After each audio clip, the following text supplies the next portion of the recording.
வாசிக்கிற பகுதி ஆதியாகமம் 28வது அதிகாரம் 10வது வசனத்திலிருந்து வாசித்துட்டு இருக்கோம். இங்க பார்த்தீங்கன்னா, அங்கே அவன் ஒரு சொப்பனம் கண்டான்.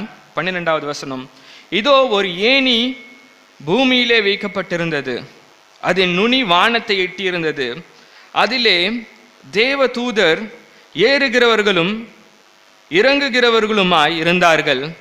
அதற்கு மேலாக கர்த்தர் நின்று, நான் உன் தகப்பனாகிய ஆபிரகாமின் தேவனும் ஈசாக்கின் தேவனுமாகிய கர்த்தர், நீ படுத்திருக்கிற பூமி உனக்கும் உன் சந்ததிக்கும் தருவேன் அப்படின்னு ஆண்டவர் அவருடைய சொப்பனத்தில் சொல்லுகிறார். யாக்கோபினுடைய சொப்பனத்தில் ஆண்டவர் இந்த காரியத்தை வெளிப்படுத்துகிறார். இங்க பார்த்தீங்கன்னா, என்ன ஒரு முக்கியமான ஒரு காரியம்னா, இன்று நம்ம பார்க்கிற பகுதி சொப்பனங்கள் தரிசனங்களை குறித்து தான் இன்னைக்கு பார்த்தீங்களை குறித்து பார்க்கிறோம். என்னன்னா, இந்த காலத்தில் இந்த சொப்பனத்துக்கும் தரிசனத்துக்கும் அர்த்தம் இல்லாமல் போயிடுச்சு. உண்மையா? சொப்பனம்னா அதுக்கு வேற தமிழ் வார்த்தை என்னன்னா கனவு. சரிங்களா? சொப்பனத்துக்கு இன்னொரு வார்த்தை கனவு. இங்க பார்த்தீங்கன்னா, நீங்க ஆர்கனைசேஷன் ஒரு ஒரு ஒரு ஒரு ஸ்தலத்தில் வேலை செய்றீங்கன்னா, அதுக்குன்னு விஷன் அப்படின்னு சொல்லிட்டு ஒரு வார்த்தை இருக்கு. எத்தனை பேருக்கு தெரியும் விஷன்? உங்களுக்கு விஷன் தெரியுங்களா? ஒரு பெரிய இன்ஸ்டிடியூஷன்ல வேலை செய்றீங்க, vision, vision, mission, vision statement, mission statement. ஆனால் பார்த்தீங்கன்னா, இந்த ரெண்டு அர்த்தத்தையும் இந்த உலக மக்கள் அதுக்கு வேற அர்த்தத்தை கொடுத்துட்டாங்க.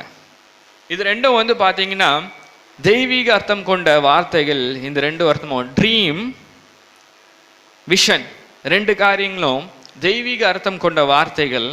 அது ரெண்டுத்தையும் இந்த உலக மக்கள் அதுக்கு வேற அர்த்தம் கொடுத்தாங்க. உண்மையா இல்லையா? இங்க பாருங்க, நான் சொல்றேன். அப்துல் கலாம் ஒரு காரியம் சொல்லியிருக்கிறாரு. நம்மளுடைய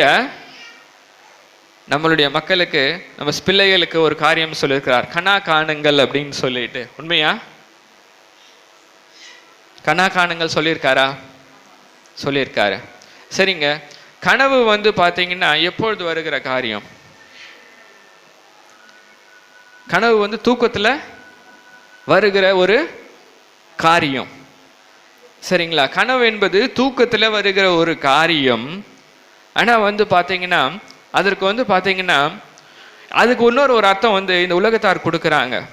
உலகத்தார் கனவு என்பது நீங்கள் வெறும் தூக்கத்தில் பார்க்குற கனவு இல்லை, உங்களுடைய எண்ணங்களும் உங்களுடைய விருப்பங்களும் உங்களுடைய கனவு தான் சொல்லிட்டு அந்த கனவுடைய அர்த்தத்தை மாற்றுறாங்க. ஏன்னா அந்த கனவுக்கு முக்கியத்துவம் இல்லை. நீங்கள் தூக்கத்தில் பார்க்குற கனவுக்கு முக்கியத்துவம் இல்லை. நீங்கள் இயல்பாக உங்களுடைய சிந்தனையில் கொண்டு வரீங்களே, உங்களுடைய நினைவுகள், உங்களுடைய விருப்பங்கள், அதுதான் உங்களுடைய கனவு. உண்மையாக இருக்கிறது உண்மைதானே? ஏன்னா அப்துல் கலாமே சொல்லிட்டாரு, அதுக்கு மேலே வேற யாரும் சொல்ல முடியாது. இங்கே பார்த்தீங்கன்னா, ஆனால் வேதத்தின்படி கனவு என்பது தூக்கத்தில் வருகிறது தான் கனவு. சரிங்களா?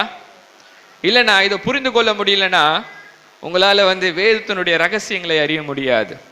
இந்த விஷன் ஸ்டேட்மெண்ட் அப்படின்னு சொல்லுவாங்க. ஒரு கம்பெனின்னா அதுக்கு ஒரு விஷன் ஸ்டேட்மெண்ட்னு சொல்லுவாங்க.